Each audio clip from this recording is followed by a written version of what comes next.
हाइपोडोंशिया एक ऐसा कंडीशन है जिसमें आपके जितने नंबर ऑफ रेगुलर दांत है उनसे ज्यादा दांत आते हैं, या वो एक दांत हो या 3 से 4 दांत एक्स्ट्रा आते हैं। कुछ कुछ लोगों में एक पूरा नया सेट आता है पीछे से। वो कुछ कुछ कंडीशंस होते हैं, सिस्टमिक कंडीशंस होते हैं, गार्नर सिंड्रोम होता है, कुछ कुछ एब्नॉर्मलिटीज होते हैं, उनमें होता है। परफेक्टली नॉर्मल हेल्दी लोगों में भी 1% चांस है पूरे बाकी पूरे पॉपुलेशन में कि 2 से 3 एक्स्ट्रा दांत आते ही हैं। तो रेयर है, मगर होता है। अडल्ट्स में ज्यादा होता है, बच्चों में थोड़ा कम होता है, मगर दिखता है। हमारे रेगुलर एग्जामिनेशन में जब भी हम पेशेंट्स को चेक करते हैं तो 20 to 30 पेशेंट्स में 1 या 2 पेशेंट में तो जरूर दिखता है। ये दोनों टाइम पे हो सकता है। दूध के दांत में भी एक्स्ट्रा दांत होता है, अडल्ट टीथ में भी होता है, और कभी कभी दूध के दांत रह जाते हैं, उधर ही रह जाते हैं, और परमानेंट अडल्ट के दांत उसके बाजू में से या उसके पीछे से भी आते हैं, जिससे एक फॉल्स आइडिया आता है कि पेशेंट को ये कंडीशन है। मगर ये बच्चों में बहुत कम होता है और अडल्ट्स में ज्यादा होता है, और अडल्ट्स में भी स्पेसिफिकली प्रीमोलर में होता है। ये जो साइड के दांत होते हैं कैनाइन के पीछे, प्रीमोलर्स, उनमें एक एक्स्ट्रा प्रीमोलर बहुत देखने के लिए मिलता है। हाइपोडोंशिया का खाने या डाइट से कुछ भी लेना देना नहीं है। ये जेनेटिकली होता है। कुछ कुछ लोगों को जेनेटिकली दांत ज्यादा आते हैं, और हमने तो बहुत बार देखा है कि अगर यंग अडल्ट को है, टीनेजर को है एक्स्ट्रा दांत, तो हम उनके फैमिली मेंबर को भी पूछते हैं कि उन्हें है, और उन्हें भी निकल के आता है। वो भी यही बताते हैं कि उन्हें भी एक्स्ट्रा दांत है। तो ये जेनेटिकली ड्रिवन है, मतलब फादर से आया है तो डॉटर में आने की चांस है, अगर मदर को आया है तो सन को। It's a cross link.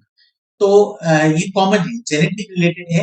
अगर आपको कोई दांत नहीं है तो आपको कुदरती नया दांत आ जाएगा, नहीं ऐसा नहीं है कि एक्स्ट्रा दांत आएगा क्योंकि आप ज्यादा आपका चूइंग फोर्स ज्यादा है, ऐसा भी नहीं है। ये पूरा जेनेटिक रिलेटेड। एक्स्ट्रा जो दांत आते हैं इनका कोई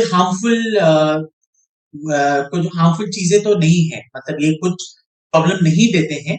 मगर अगर ये आपके स्माइल के बीच में आ रहे हैं, कुछ लोग के एक्स्ट्रा दांत ऐसा बाहर आता है जो कि स्माइल लाइन में अच्छा नहीं दिखता है, या वो एक्स्ट्रा दांत ऐसी जगह पे फंसा हुआ हो कि वहां पे ब्रश नहीं जा रहा है और वहां पे खाना जाके फंस जा रहा है, और उसके वजह से उनके जो अच्छे दांत है वो खराब हो रहे हैं, तो ये दांत प्रॉब्लम दे सकते हैं।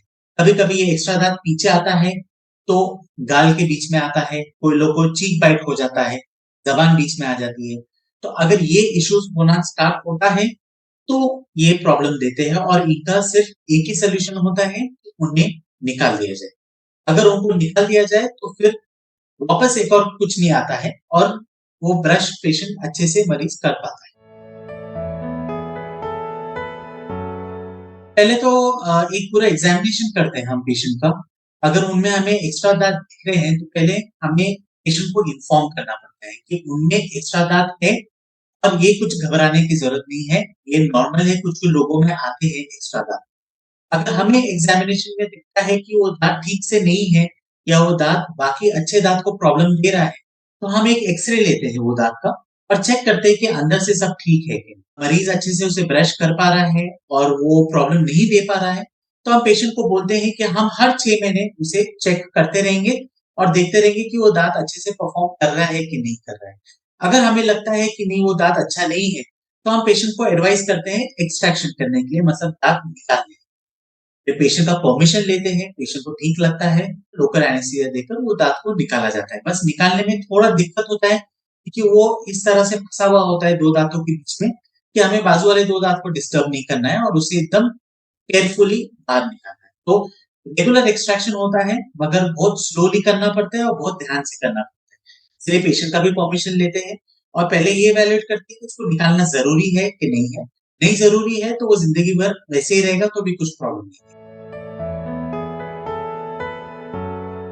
एक चीज हमें ये ध्यान रखना है कि हर दांत बहुत एक दूसरे से क्लोज कांटेक्ट में रहता है।